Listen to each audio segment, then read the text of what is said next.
On today's Into Your Head number 634 for Wednesday, Gospels for Scientists, the work ethic of Xray operators, a tale of two refreshingly honest paedophiles in a bar, a listener complaint about burping, a listener comment about narcotics, how burning Gary Glitter records could destroy Christmas, how to sit on the fence, playing strip poker with cats, and lots more.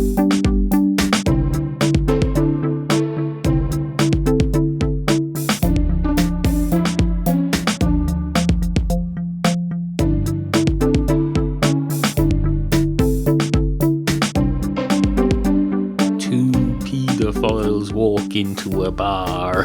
One of the paedophiles straight away goes up to the bar and says, "Hello, can I have a pint of your finest Guinness, please? And something for my friend here. Maybe another pint of Guinness. Another pint of Guinness, that'll be it. We'll have 2 pints of Guinness, please. Or to put it another way, I have a pint of Guinness and another pint of Guinness, and the first one will be the pint of Guinness and the second one will be the other pint of Guinness, in case we need to distinguish them, although I can't see why we should. If you're operating by Guinness's recommended bar operating practices, every Guinness that you pour, that you distill from your tap into a glass, should be exactly the same. There should be no difference, and furthermore, if there was a difference, I wouldn't go around saying which is mine and which is my friend's. No, I just go down. I'm not a frigging I may be a fucking paedophile, but I'm not a complete gobshite like that. Although that's not for me to judge. It's not for me to judge. It's the same way as they separate church and state and policing. They also separate criminals from the judiciary system. They don't put a criminal in charge of deciding whether or not he's guilty. No, you need more than one person involved in that. Anyway, 2 pints of Guinness, please. And the barman looks up and he says, "Hello, I'm sorry, I wasn't listening. Did you say something?" And the paedophile says, "Yes, I did say something." And the barman says, "Well, do I need to know what it is?" And the paedophile says, "Well, that's not for me to judge. I can't say that. I've destroyed my whole right that I have to make judgments about anything is gone, I'm afraid, and it's all my own fault. I take responsibility myself. But no, I can't decide whether it was any of any importance. I suppose I could repeat it, although not word for word. I haven't memorised the whole speech. Basically, suffice to say, I asked, could I have a pint of Guinness for me and a pint of Guinness for my friend here? Don't worry, it's not a child, it's just a friend, an adult friend of mine. And whether or not he's a paedophile is not for me to let you know. If he wants to disclose that, that's up to him. Although there's a possibility that he's being ordered to disclose it, but that's for him. I will only worry about myself, just like in the Alcoholics Anonymous. You have to look after yourself first, and if you take the horse by the horns, the mouth and tail will follow. Isn't that what they say? Or bull by the horns, something along those lines. And the barman says, "So you want 2 pints of Guinness, is it?" And the paedophile says, "Yes, please, 2 pints of your finest Guinness. Although, now that you mentioned it, I'm not entitled to your finest Guinness. I'll be happy if you just give me the dregs. I'm not entitled to anything. I need to learn a bit of modesty here, I can tell you. I'm a fucking convicted paedophile." Did I mention that? I don't know. I did while you weren't listening. I don't know if I reiterated after you started listening. But yes, I'm a convicted paedophile. I'm required by law to tell you if I move in next door to you, which I haven't, admittedly. But I've come into your public house. So in a way, I've temporarily moved into your house. It's public house. So, just in case, I should tell you I'm a paedophile. A foil of the pedo-iness. Pedo, not to be confused with a podiatrist although I'd be quite happy if you confused it with a podiatrist, because I'd have fulfilled my legal obligation to tell you what I am, but you'd have misunderstood me. You'd probably think I was some sort of a foot expert or something, and everyone would go away none the wiser, and we'd all be happy, and I'd be within my legal fulfillment. Or would I? I don't know. I should probably check with my solicitor about that. Anyway, 2 pints of Guinness, please. Yes, sir, says the barman. I've started on your Guinness some time ago, although as you know, they take about 3 hours to distill properly. and I'm a perfectionist. And don't worry, I'm not going to give you the dregs. I'm not allowed. I don't behave. This is a proper establishment. I give proper beer to everyone. Paedophile or no paedophile. If Gary Glitter walked in here today, I can tell you, and if he asked for Guinness, and if he had proper money, although not foreign money, he probably has foreign money because he's a foreigner. If he came in here with some euros, or even that a couple of old Irish punts from the old days, I can tell you I'd be quite happy to. I haven't seen an Irish pound note in years. I'd love to see one. That one with that green one with what's Turlock O'Carolan or wherever he is on that. I'd love to see one of them again. Sick of these fucking euros. Anyway, I see your Guinness is nearly ready. Just have to top it off here, so to speak. That's a phrase you've probably heard several times before. Sorry, was that in bad taste? Anyway, here you go. That'll be €6.75 being in good old-fashioned euro currency, please. And the paedophile hands him the money, and the man hands him his change, and the paedophile takes the points, and he goes down to the front of the lounge where his friend is there, and they drink their beer, and then they probably order some more, I don't know. Then they go home, and a great night is had by all. Anyway, on with the show. Into your head. We've a lot to get on with today. Items that need to be attended to, issues that need to be addressed, topics. Topics. We've got lots and lots of topics. We're positively moving to the seams with topics. We're also positively moving to the seams with first-time listeners, so I better behave myself here. No belching for a start. I was looking in the Canadian iTunes store the other day, and one of the comments is some woman saying that she almost didn't put 5 stars because of the belching. She doesn't like belching in podcasts. Now, as it happens, I've just had a can of carbonated energy drink, but I'll try to hold it back. I'll try and control myself because we've had an explosion in new downloads this week. Number 2 in the main podcastual charts in Ireland in the iTunes store. Absolutely fucking fantastic. It almost makes me want to stand up and look out the window and say to the world, hello, do you realise I'm famous on iTunes? I'm one of the top independent podcastual entertainers in Ireland, because the charts don't lie, I can tell you. The charts, I remember back in the day, Gary Glitter used to go up the charts. He'd say, hello, it's good to be back. It's good to be back, hello, and then that got metamorphosized in the 90s into an Oasis song with guitars, and they did the chorus, hello, something ting, hello, something ting, and then Gary Glitter decided he was going to become a paedophile, and all hell broke loose.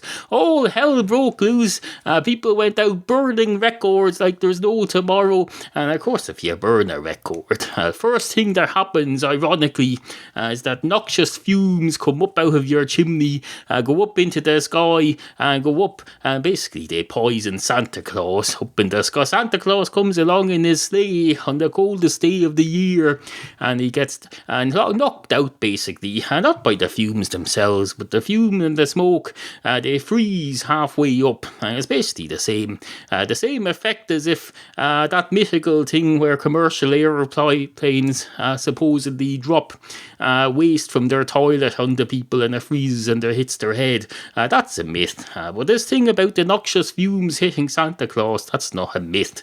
Those fumes they go up into the sky, and basically if you're burning Gary Glitter's records, then there's a good chance that you're killing Santa Claus. Now I know what you're thinking there.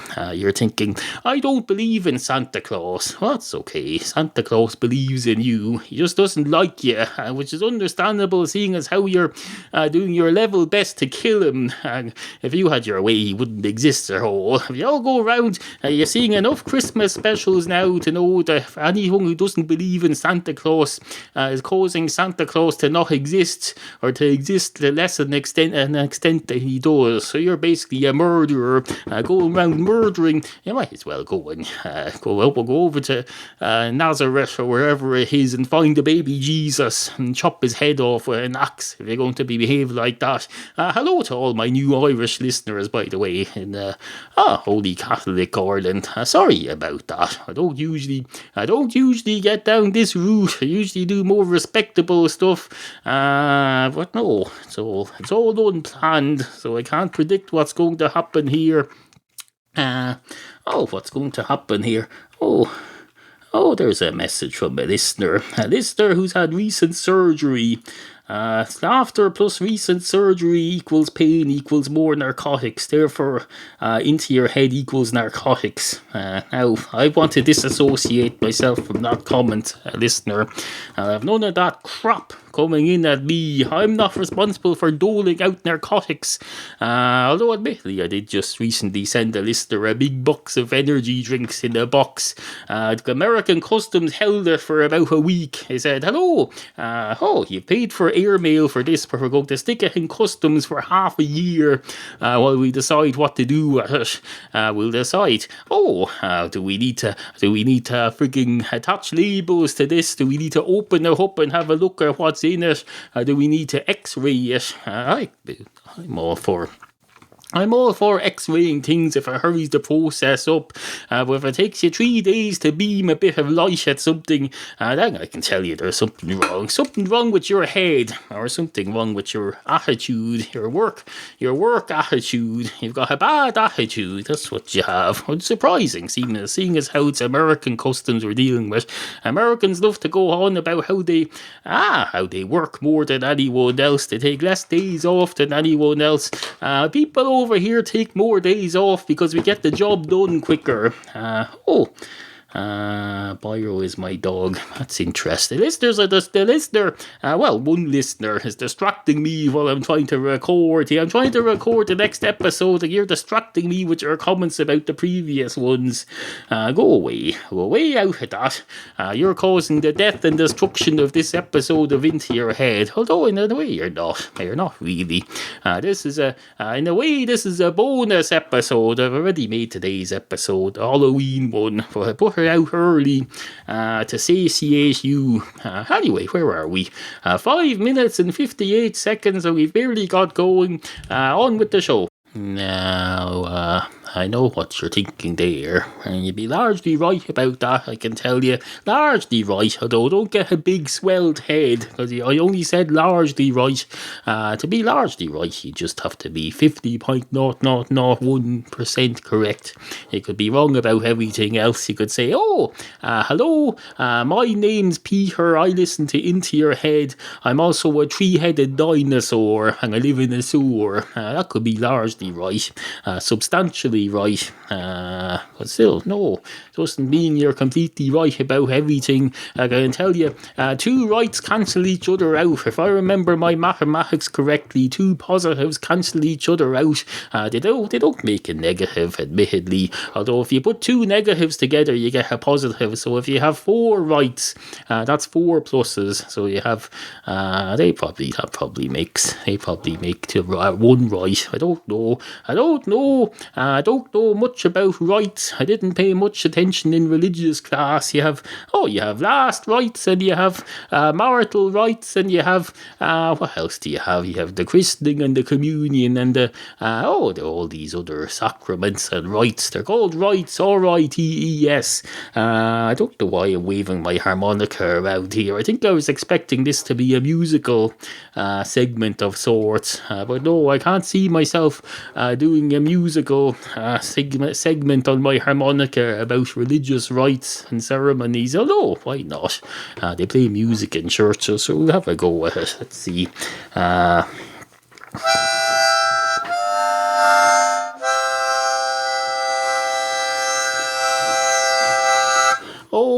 Please stand up. Please stand up. Please stand up for the gospel. Please stand up. Please stand up. Please stand up for the apostle. Here is a story from the book of our God. It's basically a story about the loaves and the fishes. The loaves and the fishes. I say the loaves and the fishes, but obviously there's more than one set of loaves in the world, unless you put them all together in one place. If you got every loaf that exists in the world at the moment and has existed in all of time, or at least up to the time of that story 2,000 years ago, and put them all in one place, then you could say the loaves. But no, in this case we're talking about some of the loaves, not every loaf in the world, although they had one loaf and they turned them into many loaves, enough to feed a mass crowd of people, and they got some fishes as well. Loaves and fishes, absolutely fucking fantastic.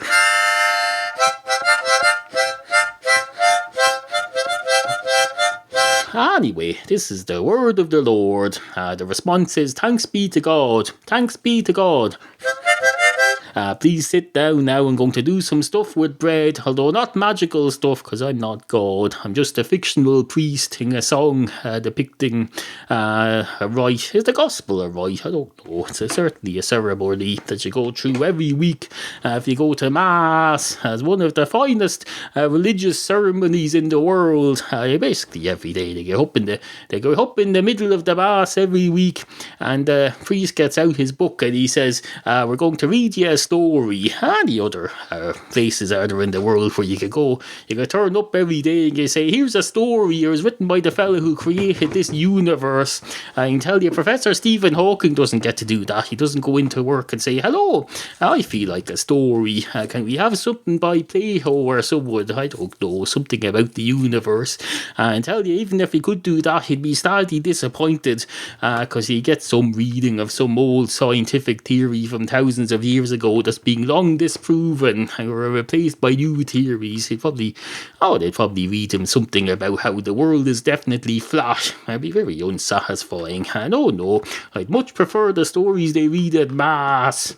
Anyway. There's still more to come on Into Your Head. Do you like this program? Do you like that it comes out a couple of times a week on a regular basis, and that it's free, doesn't cost you a penny? Well, if you like all that, and even if you don't, you can support the podcastual arts by using my Amazon links every time you go to do your shopping. When you're doing your Christmas shopping, for example, go to intoyourhead.com, click through my Amazon links. There's one for Canada, one for UK and Ireland, and one for the US, and go through to Amazon through my link, and when you get there, just proceed as normal with your shopping, and I'll get a generous cut every time you do that. Absolutely fucking fantastic. Doesn't cost you a cent extra, and if you prefer not to shop on Amazon, you can always just leave a tip at the tip jar at intoyourhead.com using PayPal. Absolutely fucking fantastic. That's how this program is financed. There's been 630 odd episodes, and incidentally, if you want to hear some old stuff, there's a separate feed in iTunes called the Into Your Head Archives or Reruns feed or something like that. Just search for Into Your Head and you'll find it. Go subscribe to that for reruns from my vast archives. Anyway, on with the show. To celebrate the upcoming American-US presidential elections, I'd like to present an old article of mine entitled Sitting on the Fence, which should help you make up your mind in some way if you're voting in the American elections, or maybe if you're just placing a bet on it from afar. Either way, you might learn something from it. Sitting on the Fence by me. I always like to sit on the fence when contemplating issues of great controversy. For one thing, I find that it toughens up my thigh muscles, as well as my ability to endure pain. Endurance is very important in a world where you could at any moment inadvertently switch on the channel that shows Judge Judy.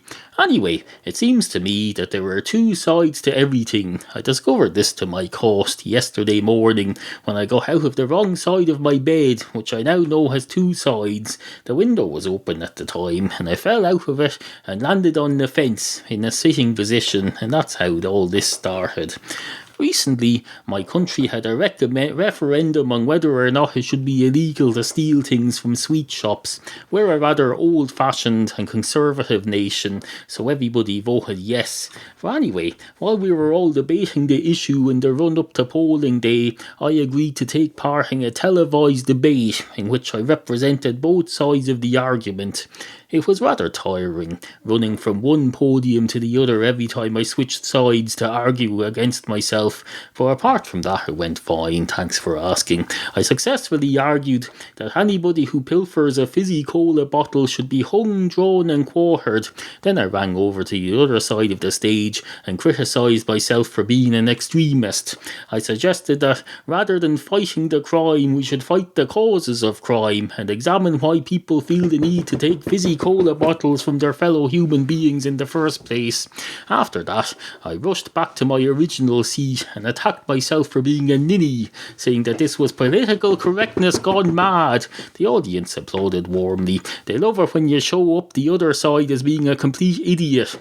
Anyway, the outcome of all this is that it's still illegal to steal sweets in this pathetic, backward little place in which I live, so we all have to make our own. We do this by removing cake decorations and stamping on the cake until it becomes small enough to be called a sweet under EU definitions. It works very well, so long as you don't go too far. If you do, the cake becomes so dense that a black hole is formed. Even then, it's probably going to be fine, because with a bit of luck, the universe at the other side of the black hole will have recently liberalised the sweet laws, and you'll be able to go over there and score yourself some jelly babies. Just be careful that you don't wander into the universe where cats have become all powerful and omnipresent, because if you do, you'll get caught, and even though it's not illegal to steal sweets there, they'll extradite you to your own universe and plant some fake evidence on you.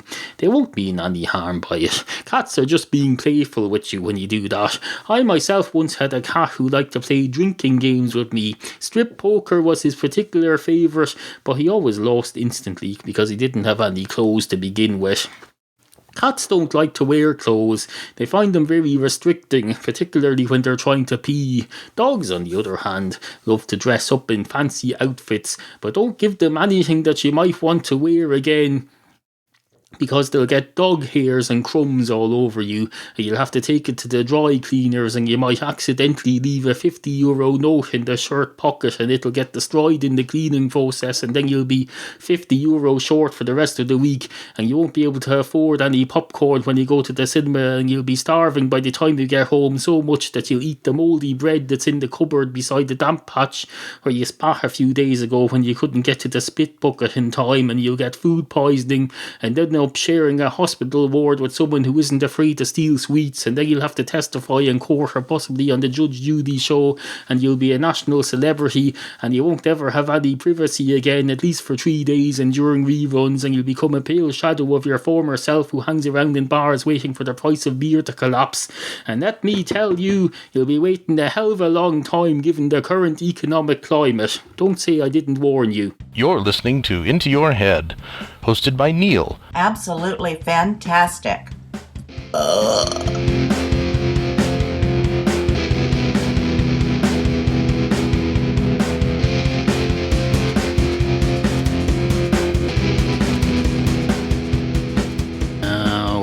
I've just realised I want to label today's show under the title How Gary Glitter Saved Christmas, and in order to do that I need to add some detail to the story I told earlier. Basically the one where you're burning stuff in your house, burning old Gary Glitter records, and the fumes go up into the air and they basically kill Santa Claus. So I need to twist that into implying that Gary Glitter saved Christmas, just for the purpose of having a controversial and eye-attracting title for today's episode. So let's say Gary Glitter made a stand against people burning his records, not because he didn't think they deserved to be burned, just because he didn't want Santa Claus to suffer as a result of his crimes. Enough people have suffered already at enough children, he thought. This is all fictional, of course, but let's say Gary Glitter fictionally stood up and said, please don't burn my records, because that'll destroy Christmas for many more innocent children than I may have already harmed. So that'll do that. I haven't read up on what Gary Glitter was or was not convicted of, incidentally, so let's be clear, I'm not making any allegations. I understand though he was convicted of something. Anyway, this is all fictional. So on with the show. Now, I know what you're thinking there. You're thinking, oh, he's getting very close to the end of the programme there. He's not going to be able to fit in anything of much substance here. Well, that remains to be seen. There's more to life than substance, for one thing.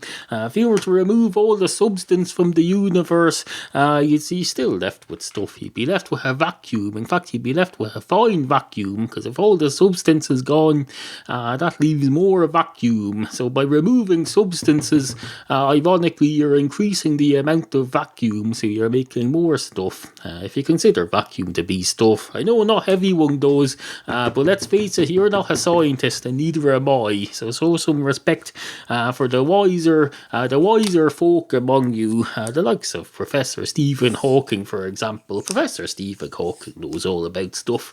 He spends his whole day thinking about stuff, and not just lazily. He's not just daydreaming, I can tell you. No, he's doing proper thinking. He wouldn't know proper thinking if I came up and slapped you over the head with a cat. No, proper thinking is where you're not just letting your mind drift off and wander. You're paying attention to your thoughts.